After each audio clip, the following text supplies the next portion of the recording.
ছেলেদের কাঁদানো এত সহজ না। একটা ছেলে রাস্তাঘাটে মার খেয়ে পড়ে থাকলেও সে কাঁদে না। তাকে তার বাবা মা ইচ্ছে মতো বকা দিলেও সে কাঁদে না, বরং শান্তি পায়। তাকে ক্লাস টিচার বেদ দিলেও সে কাঁদে না। তাকে তার প্রিয়জন রাগ অভিমান করে যদি একটা থাপ্পড় দেয় তবুও সে কাঁদে না, বরং সেই থাপ্পড়ে সে ভালোবাসা খুঁজে নেয়।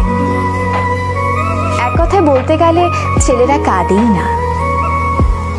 ছেলেদের কাঁদানোর একটা সহজ উপায় হলো তাকে অবহেলা করুন, তার থেকে গুরুত্ব কমিয়ে দিন, তার প্রতিটা কথা এবং অনুভূতি হেসে উড়িয়ে দিন, তার ভালোবাসাকে মজা হিসেবে নিন। তবেই ছেলেটি কাঁদবে, তবে রাতে।